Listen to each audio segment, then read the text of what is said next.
પરમ પૂજ્ય મહંત સ્વામી મહારાજે તારીખ 19મી મે 2020ના રોજ BAPSના આશ્રિત તમામ સંતો ભક્તોને સંબોધીને પ્રાપ્તિને માણવા માટે એક પત્ર લખ્યો છે, જેમાં 6 વિચાર મોતીઓ છે. તે પૈકીના ચોથા વિચાર મોતીનો આજે આસ્વાદ માણીશું. પરમ પૂજ્ય મહંત સ્વામી મહારાજ લખે છે, સંત એ જ સાક્ષાત ભગવાનનું સ્વરૂપ છે. યોગીજી મહારાજ અને પ્રમુખ સ્વામી મહારાજ મનુષ્ય રૂપે આપણા જેવા જ લાગે, પણ એ મનુષ્ય નથી, તે સાકરનું નારિયેળ છે. ઐશ્વર્ય બતાવે કે ન બતાવે તે એમની મરજીની વાત છે, પણ એ અક્ષરધામના જ પુરુષ છે. એમને વિશે સંપૂર્ણ દિવ્ય ભાવ રહે તો જ પ્રાપ્તિનું સુખ આવે. અહીં પરમ પૂજ્ય મહંત સ્વામી મહારાજે આપણને સૌને નિશ્ચયની વાત કરી છે, સ્વરૂપ નિષ્ઠાની વાત કરી છે. શ્રીમદ ભાગવતના 7મા અધ્યાયમાં આ પ્રસંગ આવે છે. યુધિષ્ઠિર રાજાના રાજસૂય યજ્ઞમાં નારદજી પધાર્યા હતા. નારદજીએ ત્યારે યુધિષ્ઠિર રાજાને ગૃહસ્થ માટે મોક્ષ પ્રાપ્તિનો ઉપદેશ આપ્યો હતો. આ ઉપદેશમાં તેઓએ ગુરુને કેવા સમજવા, કેવી દૃષ્ટિથી નિહાળવા, ગુરુમાં કેવો ભાવ લાવવો તેની વાત કરી હતી. તેઓ કહે છે, યસ્ય સાક્ષાત ભગવતી જ્ઞાનદીપ પ્રદે ગુરૌ મર્ત્ય સિદ્ધિ શ્રુતમ તસ્ય સર્વમ કુંજર શૌચવત. સાક્ષાત ભગવાન એવા જ્ઞાનનો પ્રકાશ આપનારા ગુરુમાં જે મનુષ્ય બુદ્ધિ ધરાવે છે, તેનું તમામ શાસ્ત્ર શ્રવણ જ્ઞાન હાથીના સ્નાન જેવું વ્યર્થ છે.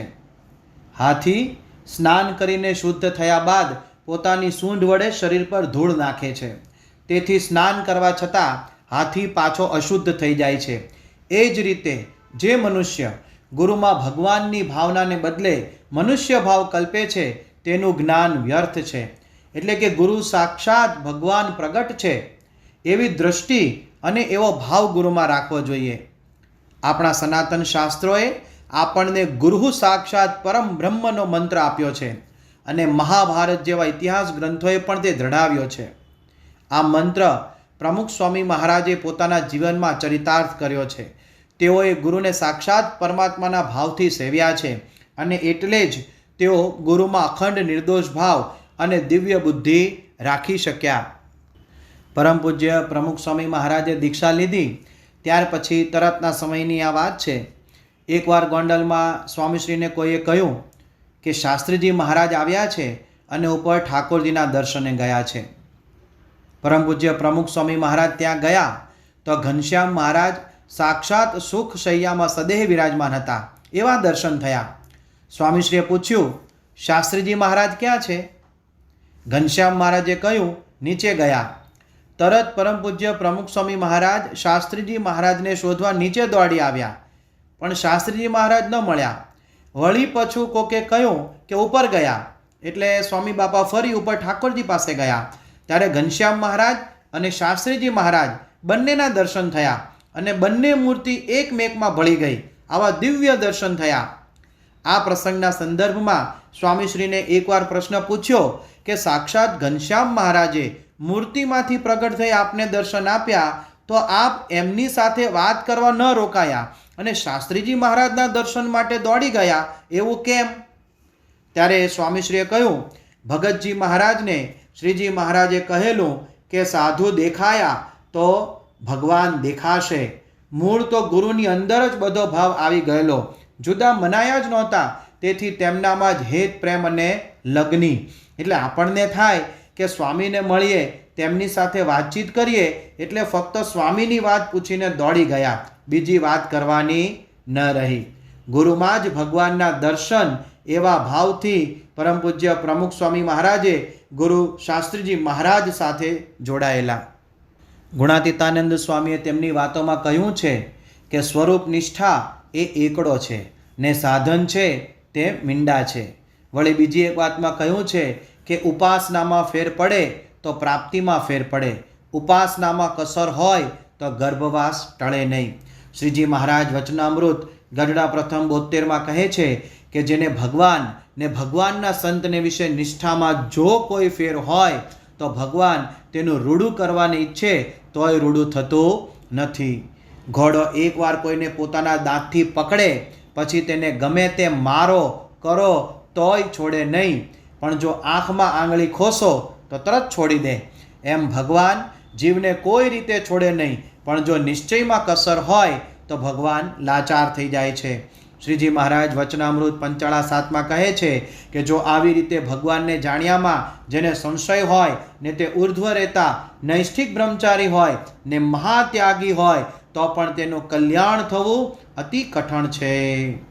નિશ્ચયમાં કસર એટલે એકડા વિનાના મીંડા. મણમાં 8-5 શેરીની ભૂલ. પોતાના આશ્રિતમાં આ કસર ન રહે તે માટે મહારાજ કહે છે કે નિશ્ચયમાં કસર રાખવી નહીં. શ્રીજી મહારાજે ભગવાન મનુષ્ય રૂપે અવતરે છે તેમાં દિવ્યતા જોવાની એક વિશિષ્ટ દૃષ્ટિ વચનામૃત 55 પ્રકરણના 7 આપી છે. એવી રીતે સર્વના કારણ ને સદા દિવ્ય સાકાર એવા જે પ્રત્યક્ષ પુરુષોત્તમ નારાયણ તેની મૂર્તિને વિશે સાકરના રસની મૂર્તિની પેઠે ત્યાગ ભાગ સમજવો નહીં, ને જેવી મૂર્તિ દીઠી હોય તેનું જ ધ્યાન ઉપાસના ભક્તિ કરવી, પણ તેથી કાંઈ પૃથક ન સમજવું. અને તે ભગવાનમાં જે દેહભાવ જણાય છે તે તો નટની માયાની પેઠે સમજવો, અને જે આવી રીતે સમજે તેને તે ભગવાનને વિશે કોઈ રીતે મોહ થતો નથી. અને એવા તેજોમય દિવ્ય મૂર્તિ જે ભગવાન તે જીવોના કલ્યાણને અર્થે ને પોતાને વિશે 9 પ્રકારની ભક્તિ જીવોને કરાવવાને અર્થે કૃપા કરીને પોતાની જે સર્વશક્તિઓ ઐશ્વર્ય પાર્ષદ તેણે સહિત થકા જ મનુષ્ય જેવા થાય છે, ત્યારે પણ જે એવા મર્મના જાણનારા છે તે ભગવાનનું સ્વરૂપ અક્ષરધામને વિશે જેવું રહ્યું છે તેવું જ પૃથ્વીને વિશે જે ભગવાનનું મનુષ્ય સ્વરૂપ રહ્યું છે તેને સમજે છે, પણ તે સ્વરૂપને વિશે ને આ સ્વરૂપને વિશે લેશ માત્ર ફેર સમજતા નથી. અને આવી રીતે જેણે ભગવાનને જાણ્યા તેણે તત્વે કરીને ભગવાનને જાણ્યા કહેવાય, અને તેને માયાની નિવૃત્તિ થઈ કહેવાય. અને એમ જે જાણે તેને જ્ઞાની ભક્ત કહીએ ને તેને એકાંતિક ભક્ત કહીએ.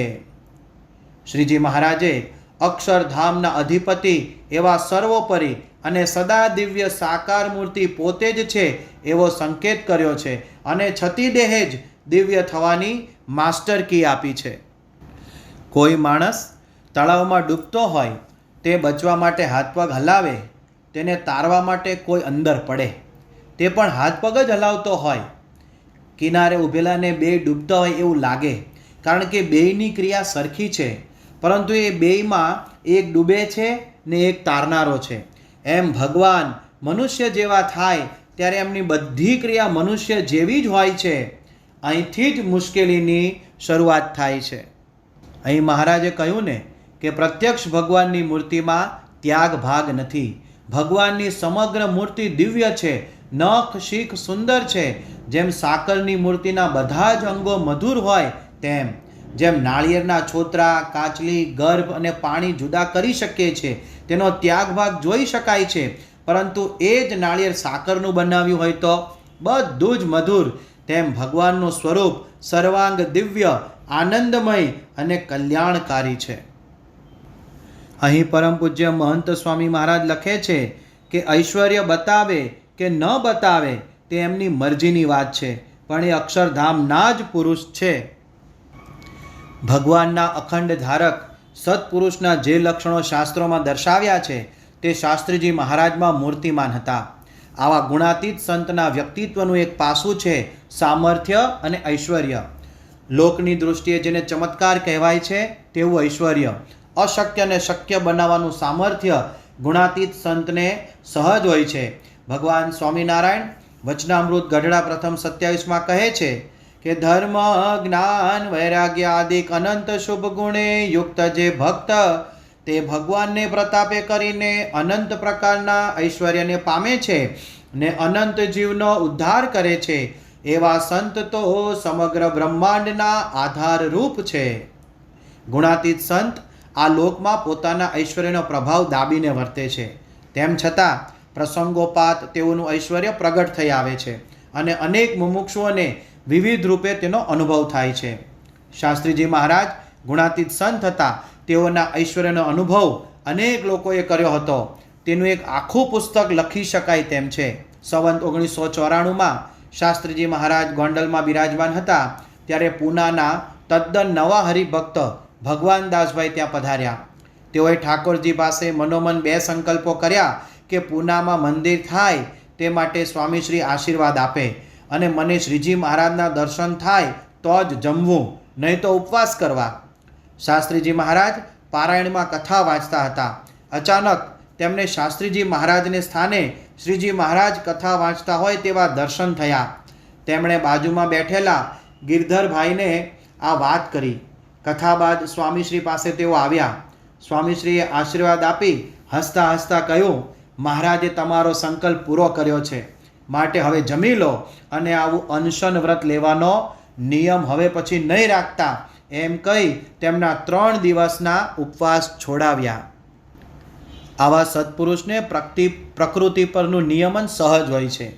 એકવાર શાસ્ત્રીજી મહારાજ આણંદ પધાર્યા ત્યારે લલ્લુભાઈ લખાભાઈએ સ્વામીશ્રીને પૂછ્યું કે વરસાદ ક્યારે થશે, કારણ કે જેઠ માસ બેઠો હતો અને ભીમ એકાદશીની વાવણીનો સમય પાકી ગયો હતો, પરંતુ વરસાદ થયો ન હતો. સ્વામીશ્રીએ આકાશ તરફ જોયું અને બોલ્યા, બ્રહ્માંડ ભરાય એટલું પાણી આકાશમાં ભરાયું છે, તે વરસાદ થયો જ જાણો. સ્વામીશ્રીના આ વચનથી તરત જ કોણ જાણે ક્યાંથી વાદળા થયા અને ખૂબ વરસાદ પડ્યો. સંવત 1982માં શાસ્ત્રીજી મહારાજ ડભોઉ પધાર્યા હતા. ડભોઉથી લક્ષ્મીદાસ ભગત સ્વામીશ્રીને તથા સંત મંડળને મૂકવા ગાડું જોડી તૈયાર થયા. અડધે રસ્તે પહોંચ્યા ત્યાં આકાશમાં વાદળા ઘેરાયા અને ગાજવીજ અને વીજળીના કડાકા થયા. લક્ષ્મીદાસ ભગતને મનમાં થયું, જો વરસાદ પડશે તો ઘરે પહોંચવું મુશ્કેલ થશે. તેમનો આ સંકલ્પ જાણી સ્વામીશ્રીએ કહ્યું, તમે ફિકર કરશો નહીં, તમે અમોને મૂકીને ઘેર પહોંચશો પછી જ વરસાદ થશે. સ્વામીશ્રીનું આ વચન સત્ય ઠર્યું. લક્ષ્મીદાસ ભગત સ્વામીશ્રીને રઢું મૂકી ગાડો લઈ ડભોઈ પહોંચ્યા પછી વરસાદ પડ્યો. આવા સત્પુરુષને પ્રાણીઓની વૃત્તિ પર નિયમન હોય છે. સંવત 1947માં શાસ્ત્રીજી મહારાજ ચિત્રાસર પધાર્યા હતા. એક દિવસ રાત્રિનો સમય હતો. સભા ભરીને સ્વામીશ્રી બેઠા હતા. તે વખતે એક મોટો સાપ ઝાડ ઉપરથી પડ્યો અને સડસડાટ સભા તરફ દોડ્યો. એકદમ આખી સભા ઊભી થઈ ગઈ, પરંતુ સ્વામીશ્રીએ સૌને કહ્યું, તમે ગભરાશો નહીં, એ સર્પ કોઈને કડશે નહીં. ત્યાં તો સાપ સ્વામીશ્રીના ઢોલિયા ઉપર ચડ્યો. સૌ ગભરાઈ ગયા. નિર્ભય સ્વામીશ્રી ત્યાં બેસી રહ્યા ને સાપના શરીર ઉપર હાથ ફેરવતા રહ્યા.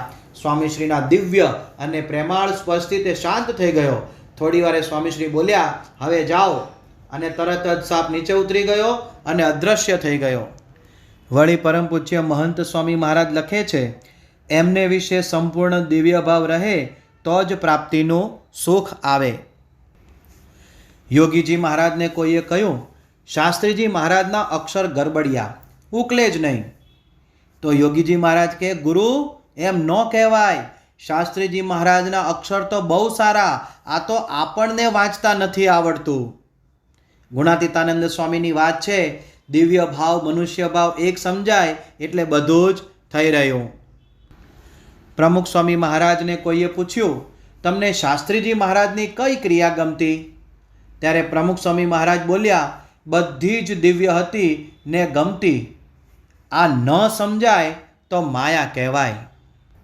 ચિંતામણી આગળ જેનો સંકલ્પ કરીએ એ વસ્તુ તરત મળી જાય, એમ ભગવાનના સુખને ચિંતામણી તુલ્ય ગણ્યું છે, કારણ કે એમાં સુખના પ્રકાર માત્ર સમાઈ જાય છે. એ સુખની તોલે કોઈ સુખ આવતું નથી. એ સુખ સર્વશ્રેષ્ઠ છે. એની રીત આપણી ન્યાય અનુસાર ઉપાસના માર્ગે આગળ વધીએ તે જ અભ્યર્થના સહ સૌને ઘણા જ હેતપૂર્વક જય સ્વામિનારાયણ.